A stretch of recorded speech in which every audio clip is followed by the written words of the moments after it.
The entire dining room went dead silent. Crystal stopped clinking. Forks hovered mid-air. The only sound that dared to exist was the violent, rhythmic trembling of two infant bodies shaking in their father's arms. But these weren't just any babies. These were the twin heirs to the Gambino crime syndicate. And the man holding them, tattooed, 6'4", wrapped in a bespoke suit, looked like he was 5 seconds away from executing every person in the room just to make the shaking stop. His guards had already cleared a 10-foot perimeter. The maitre d' was white as a ghost. Diners pressed themselves against the walls. No one dared even breathe. No one, except for a 26-year-old waitress with $47,000 in medical debt and nothing left to lose. Natasha Reynolds walked straight past the armed guards, locked eyes with the most dangerous man in New York, and raised her hand. Not in surrender. In a slow, deliberate conducting motion. 3 beats, fingers snapping in triplet rhythm like a metronome made of bone and defiance. The twins' eyes snapped to her hand. Their shaking stopped. The room gasped. Simon Gambino stared at her like she'd just raised the dead. But Natasha had no idea that calming the babies was the easy part. Surviving the man who now owned her? That was going to be impossible. Before we begin, tell me where you are listening from in the comments, and also subscribe for more stories like this. Simon Gambino didn't ask questions in public.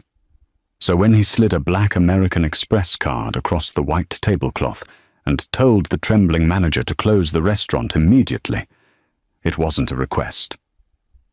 It was a coronation of new ownership.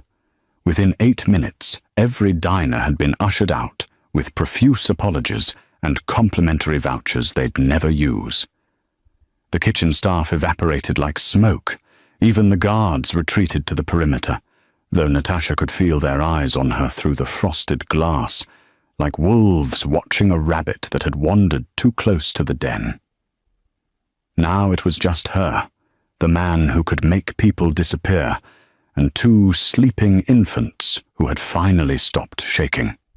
"Sit," Simon said. It wasn't a suggestion. Natasha sat. Her hands were still trembling from the adrenaline, but she folded them in her lap where he couldn't see.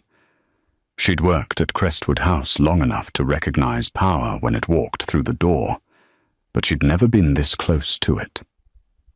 Close enough to see the faint scar cutting through his left eyebrow, close enough to smell cedar and gunpowder and something darker she couldn't name. "What's your name?" "Natasha Reynolds." "How did you do that?" He gestured to the twins, now sleeping peacefully in a custom double stroller that probably cost more than her car. She swallowed. The shaking wasn't fear. It was sensory overload. The lights, the noise, the stimulation. Their nervous systems couldn't regulate. The triplet rhythm creates a pattern their brains can follow. It's called rhythmic entrainment. Simon's eyes narrowed. "You a doctor?" "I was a music therapist. Neurologic music therapy, specifically. I worked with pediatric patients who had processing disorders." She didn't mention why she'd left. Didn't mention the little girl who'd coded during a session while Natasha hummed lullabies and held her hand. Was? Student loans don't pay themselves. Therapy positions don't exactly cover Manhattan rent. Something flickered across his face. Not quite sympathy. More like recognition.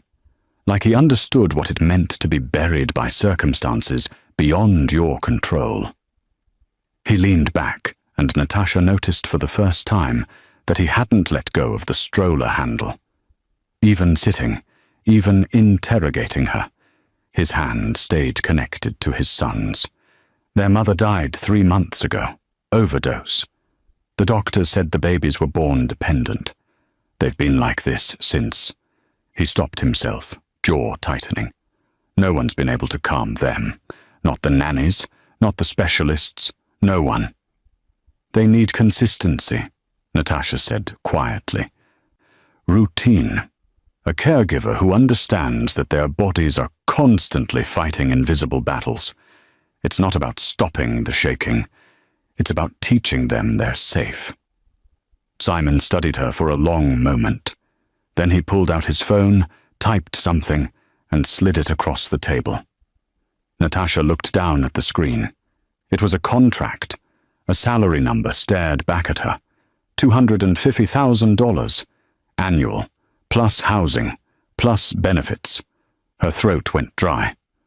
What is this? A job offer. You move into my penthouse tonight. You take care of my sons. You teach me how to do what you just did. His voice dropped, and suddenly the temperature in the room plummeted.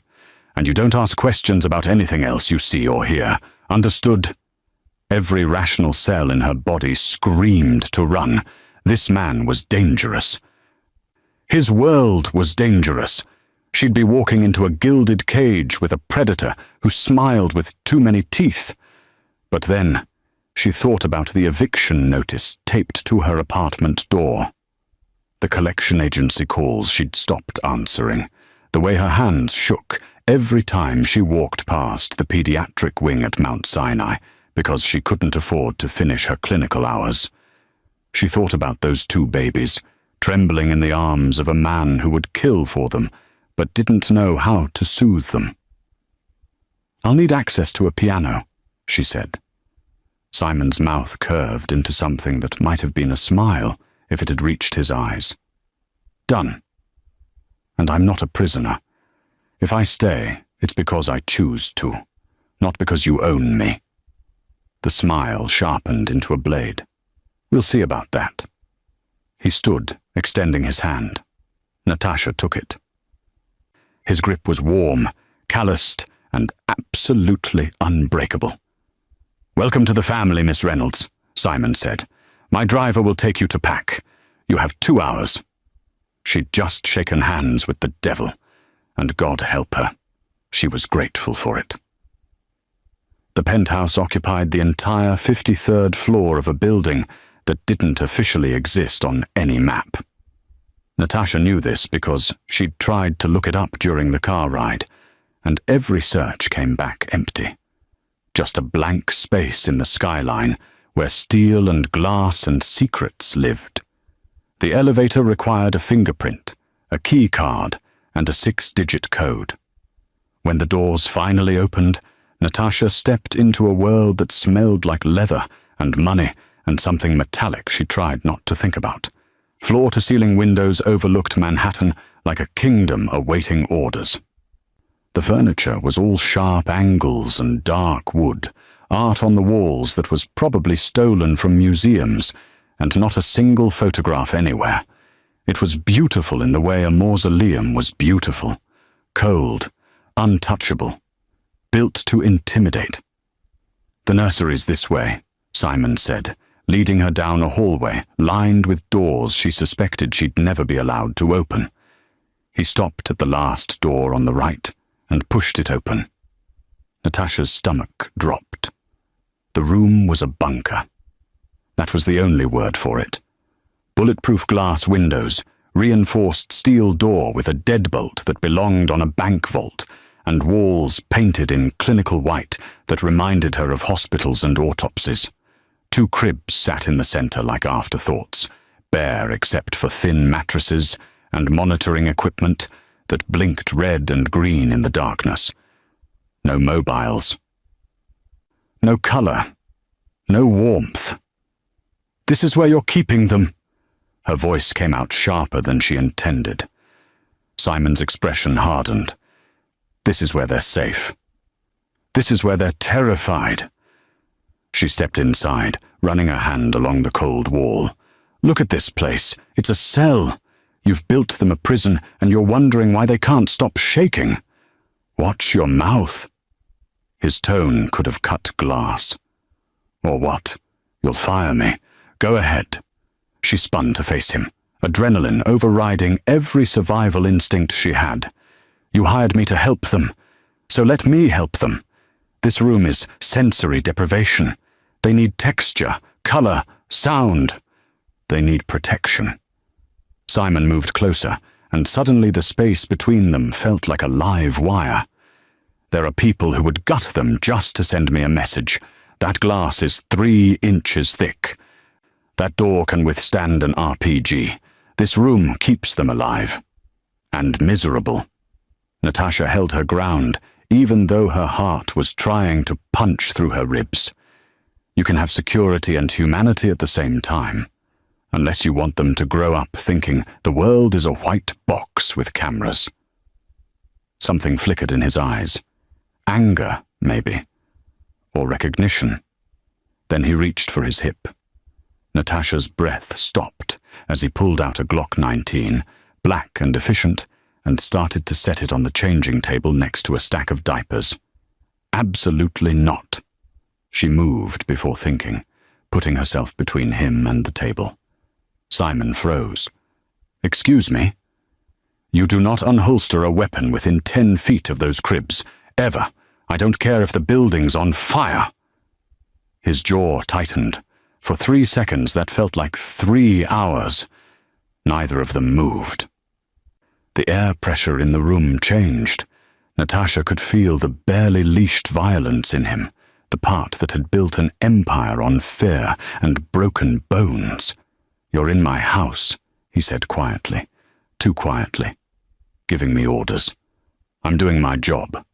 Her voice didn't shake. Small miracle. "You want me to teach you how to keep them calm? Step 1. Stop treating this nursery like an armory. They can smell the gun oil. They can feel your tension. Every time you walk in here ready for war, you're telling them the world isn't safe. The world isn't safe. Then teach them how to survive it. Don't teach them to be afraid of their own father." The words hung in the air like a grenade with the pin pulled. Simon stared at her. Then, slowly, deliberately, he holstered the weapon and took 2 steps back from the cribs. "Anything else? Miss Reynolds?" "Paint the walls blue. Buy soft blankets. Get a white noise machine, and stop looking at them like they're a liability." His expression was unreadable. "They cost me the woman I loved. They've made me a target. And now they've brought a mouthy therapist into my home who doesn't know when to shut up." He moved to the door, paused. "But you're right. They deserve better than this." He left without another word. Natasha exhaled for what felt like the first time in an hour. She'd just won a battle, but the war had only started. The twins were named Luca and Marco, though Simon said the names like prayers he didn't believe in anymore. Natasha learned this at 3 in the morning, when one of them woke up screaming, and she found Simon standing in the hallway, fully dressed, staring at the nursery door like it was the gates of hell. "You going to help or just stand there?" she asked, brushing past him. He followed her inside, watched as she lifted Luca, or maybe Marco, she was still learning to tell them apart, and held him against her chest, her hand tapping a steady rhythm against his back. 1-2, 1-2, 60 beats per minute, the exact tempo of a resting human heart. The crying stopped within 30 seconds. Simon looked at her like she'd performed surgery with her bare hands. "It's not magic," Natasha said, settling into the rocking chair she'd had delivered that afternoon. "It's biology. Their nervous systems are dysregulated because of the prenatal drug exposure. They're constantly in fight-or-flight mode. The heartbeat rhythm tells their bodies they're safe. That someone's alive and holding them. Show me. I am showing you. No." He stepped closer. "Teach me. I need to be able to do this." There was something raw in his voice, something that sounded like desperation, wrapped in pride, wrapped in steel. Natasha stood, still holding Luca, and gestured to the chair. "Sit." Simon sat. For a man who probably hadn't taken orders in a decade, he obeyed with surprising grace. "Hold out your arms." He did. Natasha carefully transferred Luca into his father's grip, watching as Simon's entire body went rigid with tension. The baby immediately started to whimper. "Relax," she said. "I am relaxed. You're holding him like a grenade. He can feel your stress." She moved behind the chair, leaning over Simon's shoulder. Close enough to smell cedar and coffee and the faint scent of gunpowder that seemed to live in his clothes. "Breathe, in through your nose, out through your mouth." Simon exhaled slowly. The whimpering quieted. "Good. Now." Natasha reached around and placed her hand over his, guiding it to Luca's back. "Tap, like this. 1, 2, 1, 2. Feel my rhythm." His hand was warm beneath hers, calloused, larger than she'd expected. She could feel his pulse through his wrist, too fast, like his body was at war with the gentleness she was asking of him. 1, 2, she whispered, tapping the rhythm against his knuckles. "Match my tempo. Don't think. Just feel." Simon's hand began to move, hesitant at first, then steadier. 1, 2. 1, 2. The same rhythm she'd used in the restaurant, the same pattern that had stopped the shaking. Luca's eyes fluttered closed. Natasha felt Simon's entire body shift beneath her. The tension drained out of his shoulders. His breathing deepened, and for the first time since she'd met him, he looked almost peaceful. "He's asleep," Simon said, voice rough. "You did that." Natasha started to pull her hand away, but Simon's fingers closed over hers. Not forcefully, almost carefully. "Don't." She froze, her hand trapped beneath his, both of them touching the sleeping baby, the space between them suddenly charged with something that had nothing to do with childcare. "I haven't been able to hold them without them crying since the day they were born," Simon said quietly. "The nurses had to pry them out of my arms at the hospital because I was making it worse. I thought..." He stopped, swallowed. "I thought they knew. That I was the reason their mother was gone." Natasha's throat tightened. "That's not how babies work, isn't it?" He turned his head slightly, and suddenly his face was inches from hers. This close, she could see the exhaustion carved into the lines around his eyes, the grief he wore like a second skin. "Everything I touch breaks, Miss Reynolds. Everyone I love ends up dead or destroyed. Why would they be different?" "Because you're learning," she whispered. "Because you're here at 3 a.m, asking me to teach you. Because you care enough to try." Something shifted in his expression. His free hand came up slowly, deliberately, and brushed a strand of hair away from her face. His fingers lingered against her cheek for half a heartbeat, too long. "You're dangerous," he said. "I'm a waitress with student debt." "No." His thumb traced her jawline, and Natasha's breath caught. "You walked into a room full of armed men and told me what to do. You rebuilt a nursery in 24 hours. You're teaching me how to be human again." His voice dropped. "That's the most dangerous thing anyone's ever done to me."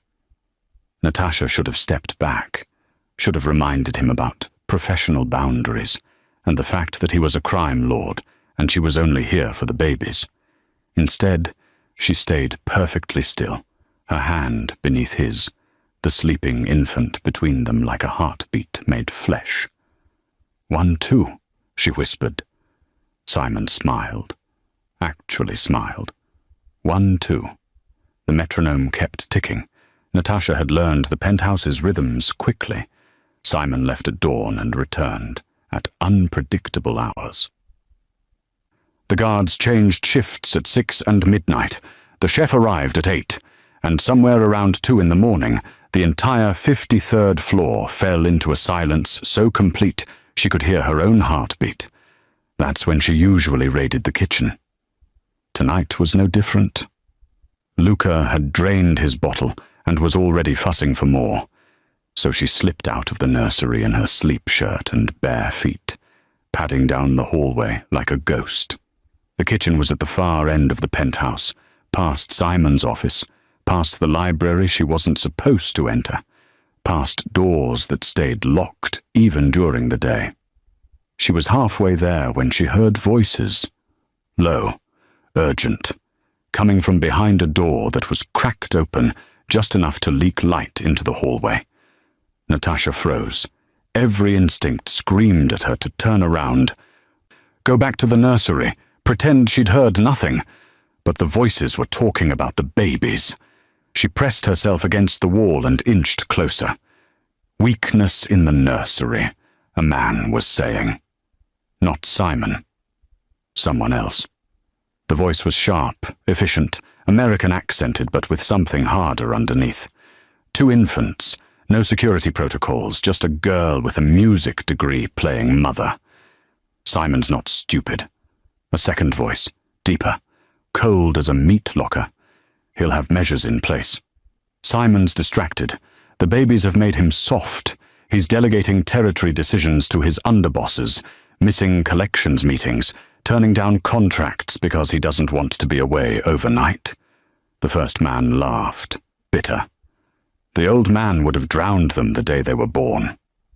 Natasha's blood turned to ice. So what are you proposing, Marco?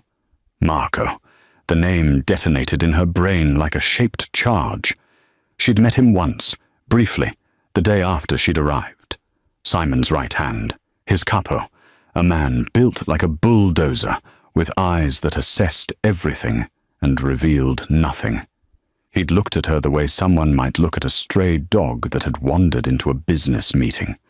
I'm proposing we give the Volkov family exactly what they want, Marco said. Access. You want to hand them the heirs to the Gambino syndicate? The second voice sounded incredulous. Simon would gut you alive. Simon won't know until it's done. We stage it right, make it look like a breach, like the Volkovs found a weakness in our security. They take the twins. Simon goes to war like he should have done 6 months ago, instead of playing house with a waitress. And when the dust settles, we've eliminated our competition, and Simon remembers why he built this empire in the first place. And if the babies don't survive? Silence, the kind that answered every question without words. They're already damaged goods, Marco finally said. Drug babies, weak genetics. The syndicate doesn't need heirs who shake when someone raises their voice. Better to start over. Find Simon a proper woman. Build a legacy that doesn't scream itself awake every 3 hours. Natasha's hand flew to her mouth to stop the sound that wanted to escape. Rage, pure, white-hot rage that made her vision blur at the edges. When? The second voice asked. Saturday night. Simon's meeting with the commission in Queens. He'll be gone for at least 4 hours. The girl puts the babies down around 8. We cut the cameras at 8:30, let the Volkovs in through the service entrance, and by the time Simon gets home, it's already over. And the therapist? Collateral damage. Volkovs can do what they want with her. Honestly, she's probably more dangerous than the babies. Simon listens to her. That ends Saturday. Natasha's legs were shaking. She needed to move, needed to get back to the nursery, lock the door, grab her phone and what? Call Simon. Tell him his most trusted lieutenant was planning to murder his children? Would he even believe her? She'd been here less than 2 weeks. Marco had been at his side for years. She took 1 step backward, then another. The floorboard creaked. The conversation inside stopped instantly.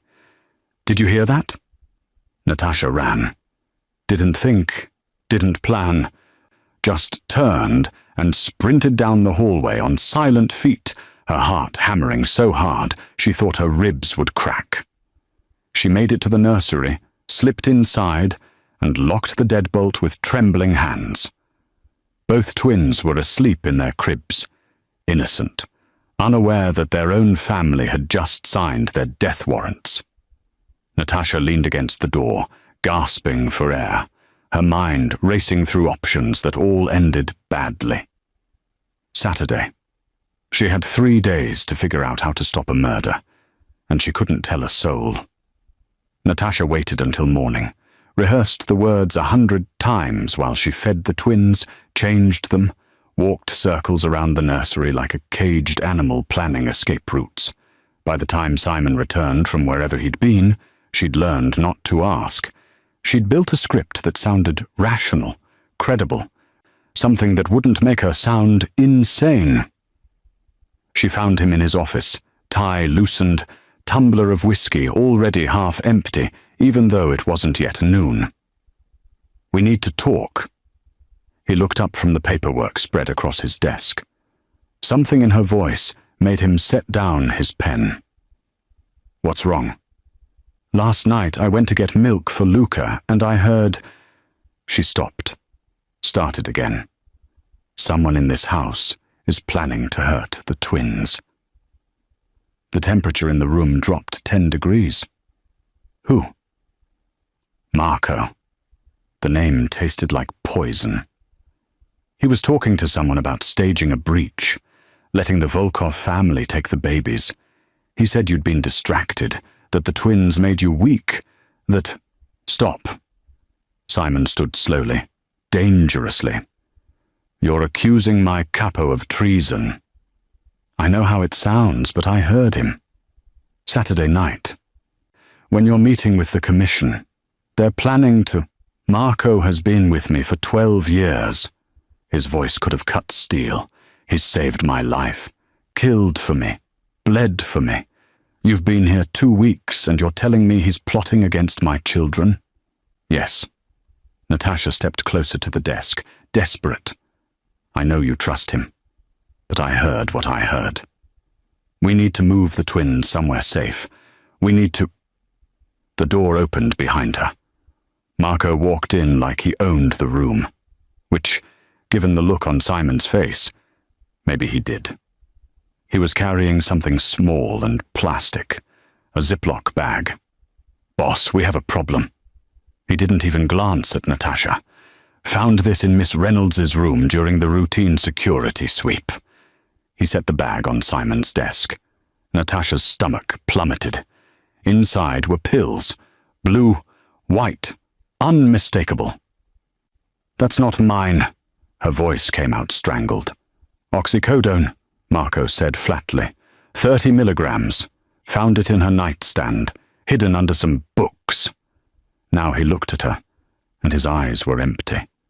"You want to explain why you have Schedule 2 narcotics in a house with infant children?"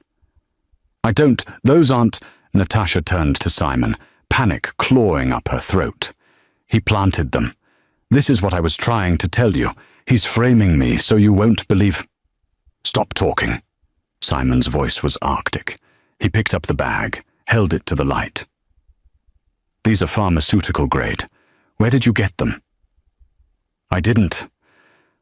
"Simon, please, you have to listen to me." "I pulled her background check," Marco interrupted, pulling out his phone. "She worked at Mount Sinai Pediatric Ward until 8 months ago. Left under unclear circumstances. There's a sealed incident report, and look at this." He showed Simon the screen. 3 separate prescriptions in her name from different doctors. Classic doctor shopping behavior. Natasha felt the walls closing in. "Those were for a patient I was helping a family navigate." "You're a music therapist," Marco said. "You can't write prescriptions, so either you were stealing them or you were manipulating doctors. Either way, you're an addict with access to vulnerable infants." "Simon." Natasha grabbed the edge of his desk, her knuckles white. "Look at me. You know me. You've watched me with Luca and Marco for 2 weeks. Have I ever seemed impaired?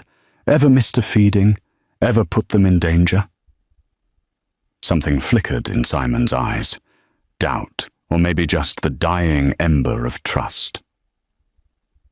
She's been alone with your sons every night, Marco pressed.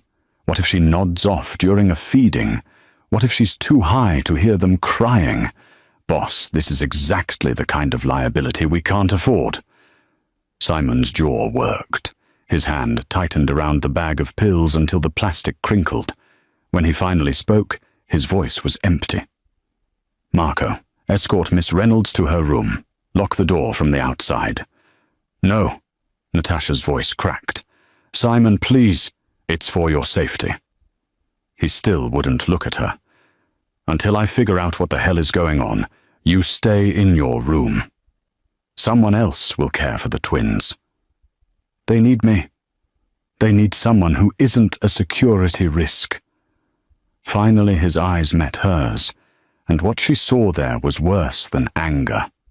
It was disappointment. I wanted to believe you were different. That you actually gave a damn about them. I do. Tears burned behind her eyes, but she refused to let them fall.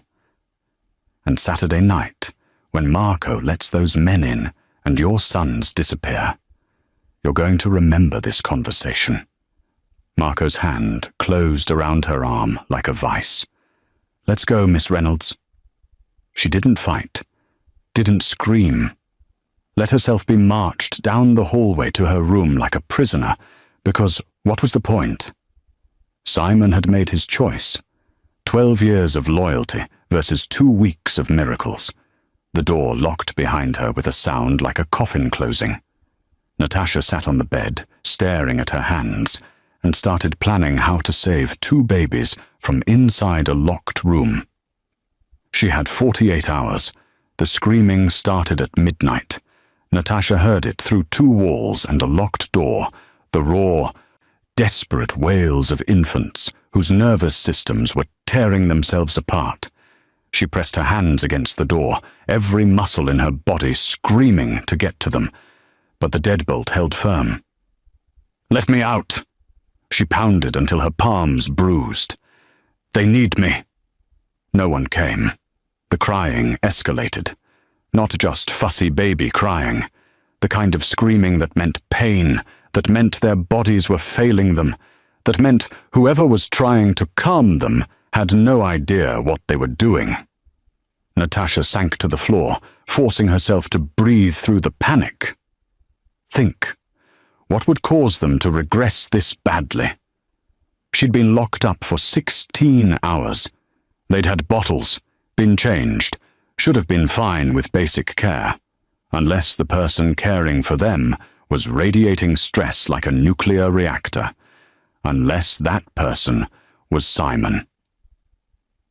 The screaming stopped abruptly around 1 a.m., not the gentle fade of babies soothed back to sleep, the sudden silence of complete exhaustion. Natasha knew that sound. She'd heard it in the pediatric ward when babies cried themselves into a state beyond comfort. Footsteps in the hallway, heavy, uneven. The deadbolt scraped. The door opened. Simon stood there looking like he'd aged 10 years. His shirt was soaked with sweat, his hair disheveled, his hands shaking. Show me again. Unlock the door first. I did, all the way. No guards outside. No conditions. She stood, meeting his bloodshot eyes. You want my help? You trust me or you don't. Choose. He stepped back, waved off whoever was in the hallway. It's done. Now help me before I lose my mind.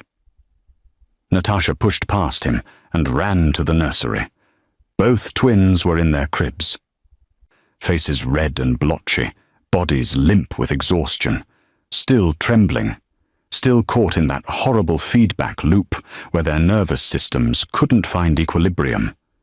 She scooped up Luca first, started the rhythm immediately. 1-2. 1-2.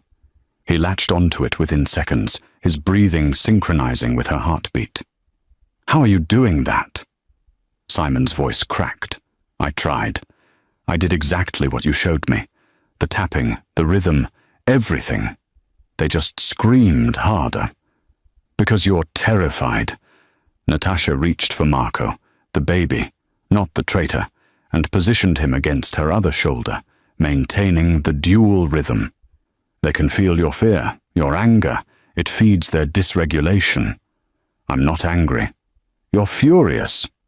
She looked at him over the twins' heads. At me, at yourself, at the situation, and they know it. Your heart rate is probably 140 right now. You're tapping the rhythm, but your body's screaming danger. It doesn't work.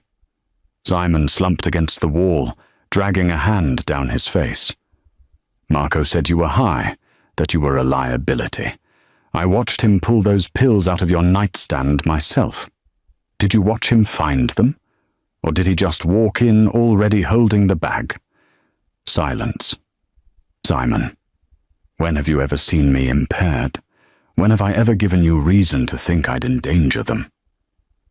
You accused my most trusted man of planning to murder my children. But his voice had lost its edge. What was I supposed to think? That maybe I was telling the truth. Natasha settled into the rocking chair, both babies finally breathing steadily. Look at that bag. Actually look at it. Simon pulled it from his pocket, held it up to the light. See the seal? The top edge where it's supposed to be factory closed? He squinted. It's torn. Not torn. Cut. Clean line. That's not how you open a prescription bottle and transfer pills. That's how you open a bag that was sealed as evidence. She kept her voice level, factual. Now think about who in this house carries a tactical knife with a serrated edge designed for cutting zip ties and evidence bags. She watched his face change, watched the pieces fall into place. Marco carries a Benchmade, police issue.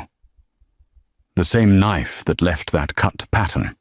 I worked with enough law enforcement in the pediatric ward to recognize it. The babies were fully asleep now, their bodies finally trusting that safety had returned. He needed to discredit me before Saturday. Make sure that when I tried to warn you, you'd write it off as an addict's paranoia. Simon's hands clenched into fists. If you're lying to me, I'm not, and you know I'm not, because your sons are asleep for the first time in 16 hours, and the only thing that changed is that I'm back in this room. She met his eyes. Saturday night. 4 hours. That's all they need. Are you willing to bet your children's lives that I'm wrong? He stared at her for a long moment. Then he pulled out his phone and typed something. What are you doing? Telling Marco I'm cancelling the commission meeting. Simon's voice was stone. And that I want to review all security protocols for the nursery. With him. Personally. He'll know you suspect something. Good. Simon's smile was a blade in the dark. Let him sweat. He moved to the door, paused. Natasha. If you're right about this, I am. Then you just saved their lives twice. He looked back at the sleeping twins. I won't forget that. The door closed behind him. Natasha held the babies tighter and started counting down the hours until Saturday. The power went out at 8:47 p.m. Natasha knew the exact time because she'd been watching the clock like it held her death sentence, counting down the minutes until Saturday crossed over into Sunday, and maybe, just maybe, they'd be safe. The lights died. The baby monitors went dark. Even the ever-present hum of the HVAC system cut out, leaving behind a silence so complete it felt like the building was holding its breath. Then the emergency lighting kicked in, bathing the penthouse in blood red. Simon appeared in the nursery doorway 5 seconds later, gun already drawn. Phone pressed to his ear. Marco's not answering. Neither are 3 guards on the perimeter. His voice was surgical calm, but his eyes were ice and murder. We're compromised. Natasha's heart launched into her throat. She was already lifting Luca from his crib, reaching for his brother. How many? Don't know. Could be 2, could be 20. He grabbed the diaper bag she'd packed, threw it over his shoulder. There's a room 2 doors down, soundproofed, reinforced. It'll buy us time. Us? You and the twins. Move. Now. She ran. Barefoot, twins clutched against her chest, following Simon down the hallway that felt like it had stretched into miles. Every shadow looked like a man with a gun. Every sound could have been footsteps. Simon stopped at a door that looked like all the others. Dark wood, brass handle, completely unremarkable. He punched a code into a hidden keypad, and the lock disengaged with a heavy click. The room beyond was smaller than the nursery. Piano in the corner, acoustic panels on every wall, no windows. A panic room disguised as a music studio. Get in. Lock it behind me. Don't open it for anyone except me. You understand? He was already turning back toward the hallway. Wait. Natasha grabbed his arm. You're going out there alone. I've handled worse. But something flickered in his expression. Something that looked almost like fear. Not for himself. Keep them quiet. No matter what you hear. Keep them silent. Simon. He cupped her face with his free hand, thumb brushing her cheekbone. The gesture was fast, almost violent in its tenderness. If I don't come back, there's a phone in the piano bench. Speed dial 1. Tell them the twins need extraction. Then he was gone, swallowed by red-lit shadows and whatever violence waited in the dark. Natasha locked the door with shaking hands. The twins were already starting to fuss, picking up on her terror. She sat on the floor, back against the wall, and started the rhythm. 1, 2. 1, 2. Praying it would be enough. For 3 minutes, there was nothing. Just the sound of her own breathing and the soft coos of the babies as they settled against her chest. Then gunfire exploded somewhere in the penthouse. Not the clean, suppressed pops from movies. Real gunfire. Deafening, even through soundproofed walls. 3 shots. 5. A full magazine emptying in rapid succession. The twins' eyes went wide. Natasha pressed them tighter against her, humming low in her throat. Maintaining the rhythm even as her whole body wanted to shake apart. More gunfire. Closer now. Just outside the door, maybe? Or in the hallway, impossible to tell. Shouting in a language she didn't recognize. Russian, maybe. The sound of something heavy hitting the floor. Please let it not be Simon, please! Glass shattered. Someone screamed, a man's voice, high and terrified, and then suddenly cut off. More shots. The tactical precision of Simon's Glock versus the spray of automatic weapons. Luca started to cry. Shh, baby, shh. Natasha rocked him, tapping the rhythm against his back, but the soundproofing worked both ways. The battle outside was muffled, but present, and the babies could feel the vibrations through the floor. I've got you. You're safe. I've got you. A body slammed against the music room door, hard enough to rattle the frame. Natasha stopped breathing. The handle jiggled. Once, twice. Someone testing to see if it was locked. She looked around for anything she could use as a weapon. The piano bench, a music stand, nothing that would stop a man with a gun. The jiggling stopped. Footsteps retreated. Then Simon's voice, cold and flat. Wrong room. 2 shots. The wet sound of something hitting the floor. Natasha closed her eyes and kept humming, kept rocking, kept pretending that the man she was falling for wasn't executing people 10 feet away from where she sat with his children. The gunfire continued for another 4 minutes, an eternity measured in heartbeats and prayers. Then silence. Real silence this time, heavy and complete. Natasha waited, counting her breaths. The twins somehow still calm in her arms because she refused to let them feel her terror. A knock on the door. 3 taps. Pause. 2 taps. Natasha. It's me. It's over. She recognized his voice but didn't move. How do I know it's really you? 1, 2, Simon said through the door. The rhythm. That's how you taught me. 1, 2. Her hands shook as she unlocked the door. Simon stood in the hallway covered in blood that wasn't his. His shirt was torn, his knuckles split, his eyes dark with the kind of violence that couldn't be unseen. 4 bodies lay in the hallway behind him. Marco, she whispered. Ran when the shooting started. Simon's voice was empty. He'll wish he'd died here when I find him. He looked at the twins in her arms, still calm, still trusting. Something cracked in his expression. Get them out of here, Natasha said. Away from this. They can't see. I know.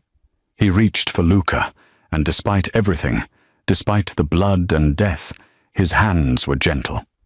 I know. Simon had been gone for less than 90 seconds when Natasha heard it. The scrape of metal on metal. Slow. Deliberate. Someone picking the lock from the outside. Her blood turned to ice. She'd moved the twins to the floor behind the piano, the only cover in the room, and was crouched over them like a shield made of flesh and desperation. The rhythm had kept them calm through the gunfire. But now her heart was hammering too hard to maintain it. The lock clicked. The door swung open. The man who entered was built like a truck. Tactical vest strapped with ammunition, assault rifle sweeping the room with professional efficiency. He spotted her immediately. His eyes were flat, dead. This wasn't personal for him. This was a job. He raised the rifle. Wait. Natasha's voice came out steady, somehow. You're here for them, right? The babies? Let me move. I'm just the help. I don't matter. The mercenary's finger moved to the trigger. You matter enough to die. Natasha's hand closed around the tuning fork she'd left on the piano during yesterday's session. Medical grade. 4096. Hertz. The highest frequency she owned, originally designed for neurological testing. She struck it against the piano's edge and jammed it directly into the microphone input of the speaker system Simon had installed when she'd demanded music equipment. The sound that erupted was unholy, a high-frequency shriek that bypassed the ears and went straight into the brain like an ice pick through the skull. The kind of sound that triggered immediate physical pain, disorientation, nausea. The mercenary's hands flew to his ears, rifle dropping, his face contorting in agony. Natasha didn't think. She grabbed the piano bench, solid oak, 20 pounds, and swung it like a baseball bat into his knees. He went down hard. The rifle clattered across the floor. Natasha kicked it away, keeping the tuning fork pressed to the microphone, maintaining that awful, piercing wail. The mercenary was on the ground, trying to get up, blood streaming from his nose where the frequency had ruptured something delicate. She heard footsteps pounding down the hallway. "Simon!" Her voice barely carried over the sound. The mercenary's hand found his belt, pulled a knife. Even half blind with pain, he was trained enough to be lethal.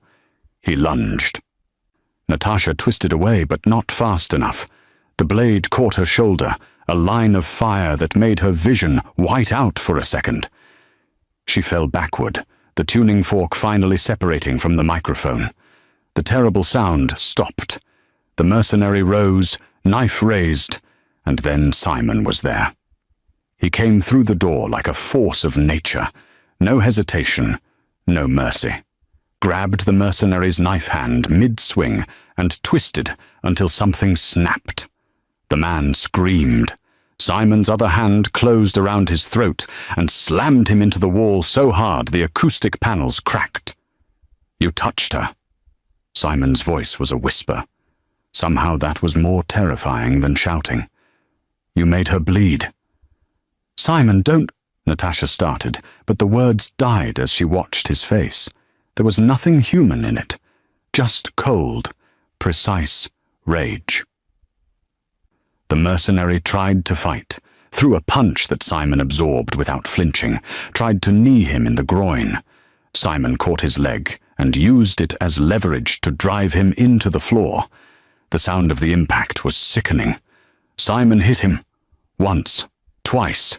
Kept hitting him until the struggling stopped, until there was nothing left but meat and bone, and the wet sound of fists meeting flesh. "Simon, he's done. Stop." Natasha's voice finally broke through. Simon froze, fist raised, looked down at what he'd done, then at her, bleeding on the floor, one hand pressed against her shoulder. "Natasha!" He scrambled toward her, hands already reaching, then stopped when he saw them covered in blood. "Christ, how bad is it?"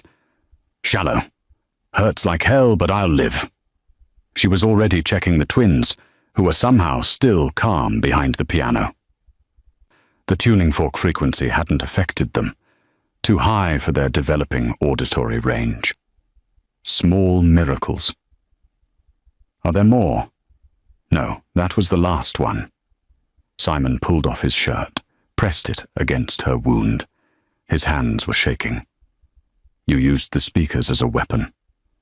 You gave me a soundproof room and a PA system. I worked with what I had." She winced as he applied pressure. "You're bleeding too." He looked down like he'd forgotten. There was a gash across his ribs, deep enough that she could see muscle. "Got clipped on the stairs. It's nothing." "That's not nothing. You need stitches." Later. He cupped her face with bloody hands, searching her eyes. "You could have hidden, could have stayed behind the piano with them and waited for me. Why did you fight?" "Because he would have killed all three of us." She covered his hands with hers. "Because someone had to." Something shifted in his expression. That careful control he always maintained cracked completely, and what she saw beneath was raw and desperate and completely unguarded. "I can't lose you." His forehead pressed against hers. "I can't lose any of you. Do you understand? I can't." "You didn't." She kissed him. Didn't plan it. Didn't think about the blood or the violence or the bodies in the hallway. Just pulled him closer and kissed him like they weren't broken and bleeding on the floor of a crime scene. "We're alive, all of us." Simon kissed her back like she was oxygen, and he'd been drowning. Behind them, one of the twins started to cry. They broke apart, both reaching for the sound, even now, even in this. Family. 3 weeks later, the penthouse looked different. The nursery walls were painted soft blue, like Natasha had demanded that first day. Mobiles hung from the ceiling, casting gentle shadows. The bulletproof glass was still there. Some realities didn't change, but now there were curtains to soften it.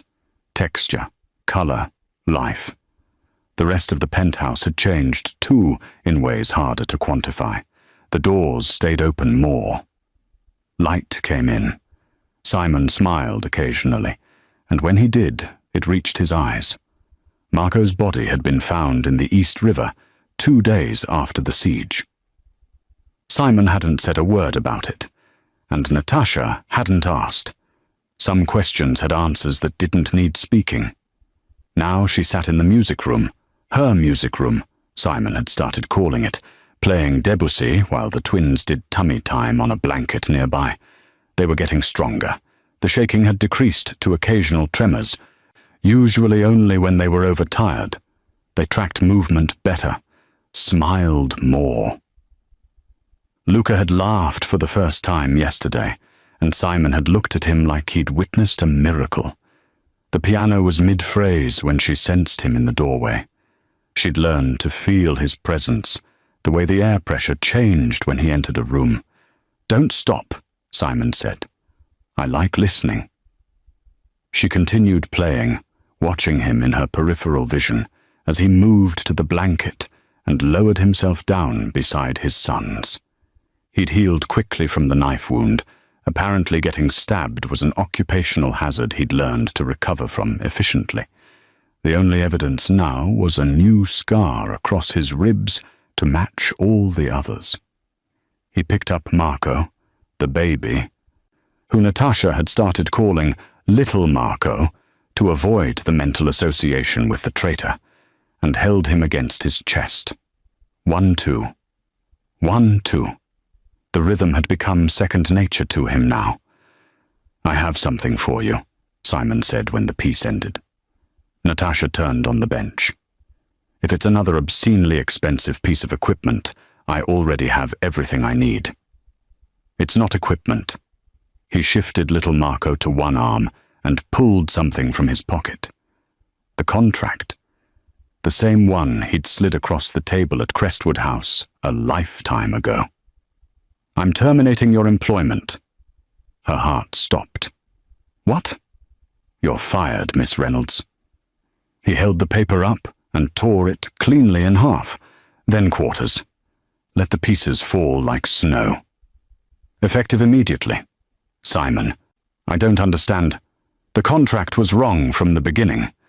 He stood, still holding little Marco, and moved toward her. "I hired you as an employee, gave you a salary and a job description, like you were just another person on the payroll. But you're not." Natasha stood too, her legs unsteady. "Then what am I?" "You're the woman who walked into gunfire for my children, who fought a mercenary with a tuning fork, who rebuilt this family from the ground up with nothing but rhythm and stubborn refusal to let us stay broken." He stopped in front of her, close enough that she could see the vulnerability in his eyes. "You're not the help, Natasha. You never were." He shifted little Marco to his other arm and reached into his pocket again. This time what he pulled out made her breath catch.